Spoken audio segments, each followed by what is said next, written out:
గత నెల 30వ తారీఖున బొందిమడుగుల గ్రామానికి చెందిన టిఎం రమేష్ ఈ మాదిగ రిజర్వేషన్ పోరాట సాధనా సమితికి సంబంధించిన రాష్ట్ర అధ్యక్షుడు ఈ అబ్బాయి రోజు యథావిధిగా ఈవినింగ్ వాక్ చేస్తూ బొందిమడుగుల గ్రామం నుంచి నింసరాల గ్రామము ఏ రోడ్ అయితే ఉందో అది తార్ రోడ్. ఆ తార్ రోడ్డు మీద వాకింగ్ చేసుకుంటూ సుమారు 1.8 కిలోమీటర్లు పోయేటప్పటికి ఈ బొందిమడుగుల గ్రామానికే చెందిన షేక్ షుబాన్ వలీ ఇంకా మొత్తం 11 మంది కలిసి ఈ బొందిమడుగుల రమేష్ని వెనక వైపు నుంచి ఈవినింగ్ వాక్ చేస్తున్న రమేష్ని వెనక వైపు నుంచి ట్రాక్టర్తో గుద్దించడం జరిగింది.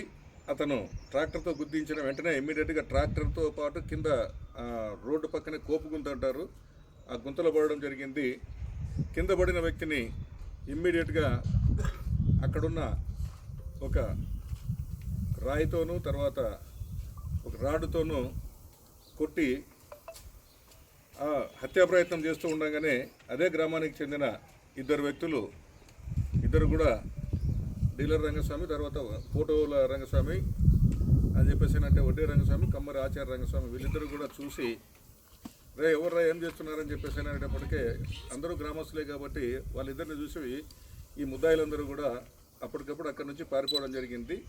దీనిపైన మన జొన్నగిరి ఎస్ఐ గారు, మల్లికార్జున ఎస్ఐ గారు తుగ్గిల్ ఇన్ఛార్జ్గా ఉన్నందువలన ఈ విషయం తెలుసుకున్న వెంటనే ఇతను కర్నూలు ఆసుపత్రికి చేర్చినారని చెప్పేసి మల్లికార్జున ఎస్ఐ గారు బయలుదేరిపోవడం జరిగింది. సో ఇది జరిగిన వెంటనే ఇమ్మీడియట్గా ఈ రంగస్వామి వాళ్ళు ఇచ్చిన సమాచారంతో ఈ బొందిమడుగుల రమేష్ని వారి బంధువులందరూ కూడా కర్నూలు జనరల్ ఆసుపత్రిలో చేర్పించి ఇనీషియల్ స్టేజ్లో మంచి వైద్యం కోసం అని చెప్పేసి ఒక ప్రైవేట్ హాస్పిటల్ తీసుకొని పోవడం జరిగింది. అక్కడ ప్రైవేట్ హాస్పిటల్ మౌర్య హాస్పిటల్ అని చెప్పేసి అక్కడ ఆ చికిత్స పొందుతూ అతను ఈ గాయాల వలన కోలుకోలేక చనిపోవడం అనేది జరిగింది. సో వెంటనే ఇమ్మీడియట్గా ఆ డెత్ అనేది ఆ రోజు 31వ తారీఖు ఉదయం అరౌండ్ 9-10 ఆ టైంలో చనిపోయాడన్న సమాచారాన్ని తీసుకున్న వెంటనే మరి తిరిగి జొన్నగిరి ఎస్ఐ గారు దాన్ని హత్యానేరం కింద నమోదు చేసి కేసుని ఆల్టర్ చేయడం జరిగింది. సో వెంటనే ఈ కేసులో ఈ బొందిమడుగుల రమేష్ కేసుని ఇన్వెస్టిగేషన్ చేసే సందర్భంగా దర్యాప్తు అధికారిగా మన గౌరవ కర్నూలు ఎస్పీ గారు నన్ను నియమించడం జరిగింది. ఎందుకంటే సేమ్ సబ్ డివిజన్లో జరిగింది కాబట్టి గౌరవ ఎస్పీ గారి ఆదేశాల మేరకు ఈ కేసులో దర్యాప్తు చేస్తూ వివిధ సాక్షుల్ని అంటే ప్రత్యక్ష సాక్షుల్ని అందరినీ విచారించిన తర్వాత ఈ బొందిమడుగుల రమేష్ హత్యకు గల కారణాలను పరిశీలిస్తే బొందిమడుగుల రమేష్ ఇటీవల రీసెంట్గా ఒక అమ్మాయిని ముద్దాయిల్లో ఒక వ్యక్తి వేధిస్తున్నాడన్న విషయం పైన భవిష్యత్తులో ఎవరికి ఇలాంటివన్నీ జరగకూడదు, అమ్మాయిలను ఎవరు వేధించినా సరే వాళ్ళు శిక్షించబడాలని చెప్పేసి ఆ అమ్మాయి తరపున వారి బంధువులకందరికీ సపోర్ట్ చేస్తూ అతను ప్రోత్బలంతోనే ఈ అమ్మాయికి సంబంధించిన వేధించబడిన అమ్మాయికి సంబంధించిన వాళ్ళు వచ్చి పోలీస్ స్టేషన్లో కేసు నమోదు కావడం జరిగిందని చెప్పేసి రమేష్ పైన కక్ష పెట్టుకోవడం జరిగింది. అంతేకాకుండా దానికి కొద్ది రోజుల ముందే గొల్ల సరోజమ్మ అని చెప్పేసి ఆమె స్థలానికి సంబంధించిన విషయంలో సేమ్ ముద్దాయిలకు సంబంధించిన వాళ్ళు గోడ కట్టుకొని దౌర్జన్యంగా ఆక్రమించుకున్నారని చెప్పేసి ఆ గోడను తీసివేయించడమే కాకుండా అందులో వీళ్ళకు కూడా ఈ గొల్ల సరోజమ్మ, శలీంద్ర సరోజమ్మ అని చెప్పేసి ఆమెకు సంబంధించిన స్థలాన్ని కూడా సగము అంటే ముద్దాయిలకు సగము ఆమెకు సగము కూడా ఇప్పించడం అనేది జరిగింది. అంతేకాకుండా ఒకరోజు ముందు అంటే ఈ హత్యకు ఒకరోజు ముందు బొందిమడుగుల గ్రామానికి హామ్లెట్ అయిన లింగనేందొడ్డి ఏదైతే ఉందో ఆ లింగనేందొడ్డి గ్రామానికి సంబంధించిన ఒక ముస్లిం వర్గానికి సంబంధించిన ముద్దాయి, అతను కూడా ముద్దాయి కావడం జరిగింది.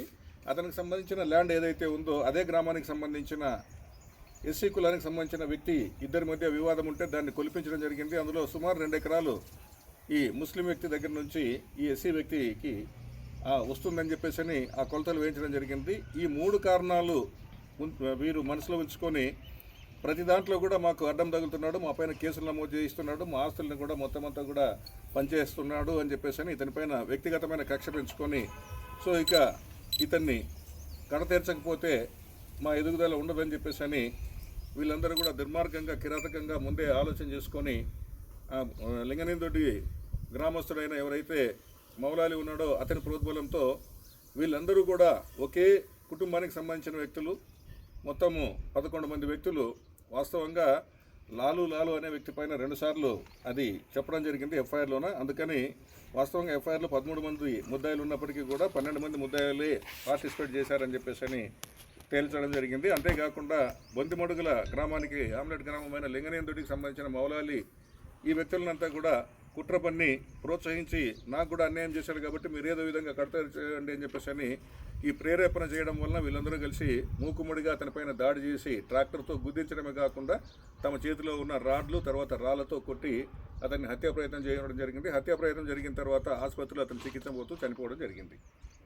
వీళ్ళందరినీ కూడా ఈరోజు రాతన గ్రామం దగ్గర చెరువుకట్ట దగ్గర ఏదైతే ఉందో ఆ చెరువుకట్ట దగ్గర 12 మంది వ్యక్తుల్ని అరెస్ట్ చేయడం జరిగింది.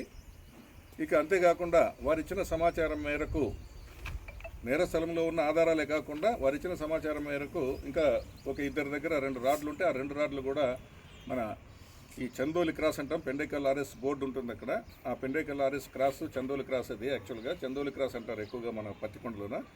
అక్కడ మోరి కింద అంటే బ్రిడ్జ్ కింద పడవేసి ఉంటే వాటిని కూడా స్వాధీనం చేసుకోవడం అనేది జరిగింది.